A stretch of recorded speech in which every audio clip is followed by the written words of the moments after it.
Guys आज हम पढ़ रहे हैं यहाँ पे फ्यूचर इंडेफिनिट टेंस। ध्यान से सुनिए, बड़ा अच्छा टेंस है, ये बहुत इजी है, बहुत अच्छा है, लेकिन आपने अभी तक जो पढ़ा हुआ फ्यूचर इंडेफिनिट टेंस के बारे में वो गलत पढ़ा हुआ है।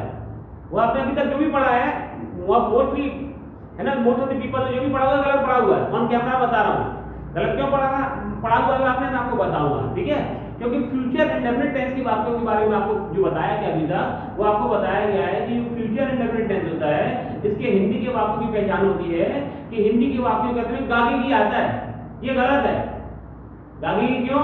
फ्यूचर किसी भी टेंस के चार है, मतलब प्रेजेंट के भी चार होते हैं, पास्ट के भी चार होते हैं, फ्यूचर के भी चार होते हैं ना।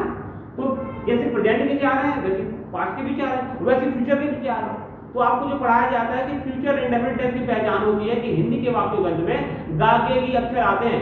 तो हिंदी के वाक्यों के अंत में गागेगी नहीं, हिंदी के वाक्यों के अंत में मुख्य क्रिया के अंत में गागेगी अक्षर आते हैं। मुख्य क्रिया में गागेगी जुड़ा होगा, क्योंकि फ्यूचर के चार टेंस होते हैं, future indefinite, future continuous, future perfect और फ्यूचर परफेक्ट कंटीन्यूअस। तो चारों फ्यूचर के चारों टेंस में गागेगी तो आएगा ही भाई, है ना। तो जो फ्यूचर इंडेफिनिट टेंस की पहचान होती है कि हिंदी के वाक्यों के अंत में मुख्य क्रिया के अंत में गागेगी अक्षर आते हैं। एग्जांपल ये देखिए आपके सामने, मैं तुम्हारे लिए चाय बनाऊंगी, बनाना क्रिया है, मुख्य क्रिया है, इसमें गागेगी जुड़ा हुआ है।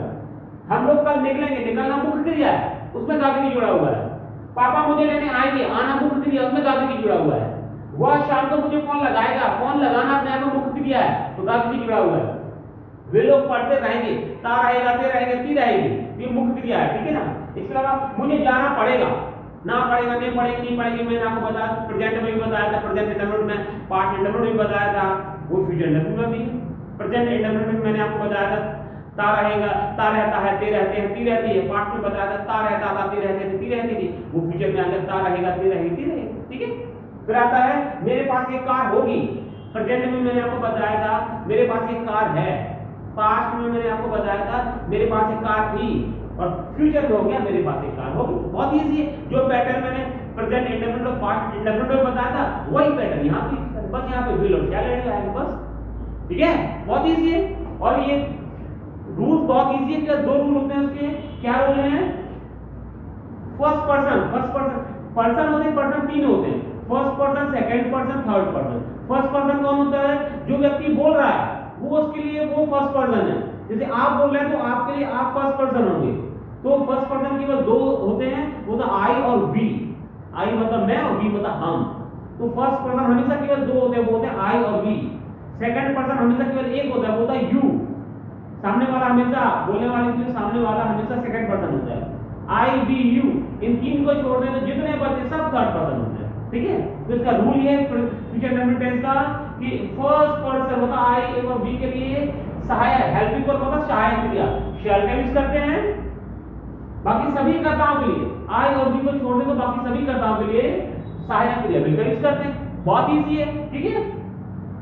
सेकंड रूल होता है कि फ्यूचर इंडेफिनिट टेंस के वाक्यों में कर्ता चाहे जो भी हो, कोई भी सेंटेंस हो, affirmative, negative, interrogative, interrogative plus negative, double interrogative, double interrogative plus negative, वाक्य चाहे जो भी हो, कर्ता चाहे जो भी हो, मुख्य क्रिया का हमेशा ही फर्स्ट फॉर्म आता है, हमेशा मुख्य क्रिया का फर्स्ट फॉर्म यूज करते हैं। ये फ्यूचर इंडेफिनिट टेंस होता है। अब आपके दिमाग में क्वेश्चन आना चाहिए, सर कि कई बार तो हम आई और वी के लिए भी हम विल का यूज कर देते हैं और किसी अन्य सब्जेक्ट के लिए हम शैल का यूज कर देते हैं। तो ध्यान सुनिए, वो एक्चुअली इसका रूल ये होता है कि जब भी वाक्य में काम की निश्चितता का बोध हो, वाक्य में जब भी काम की निश्चितता का बोध हो, सर्टेनिटी ऑफ द वर्ब हो, काम की निश्चितता का बोध हो, तो वहां पे हम करता आई और वी के मतलब फर्स्ट पर्सन के लिए हम विल का यूज कर सकते हैं, बाकी अन्य सब्जेक्ट के लिए हम शैल का यूज कर सकते हैं। कहने का मतलब जो हेल्पिंग वर्ब्स हैं वो अपना रूप बदल लेंगे, अपना स्थान बदल लेंगे। आई और वी के लिए विल का यूज कर सकते हैं वहां पे, और बाकी अन्य सब्जेक्ट के लिए हम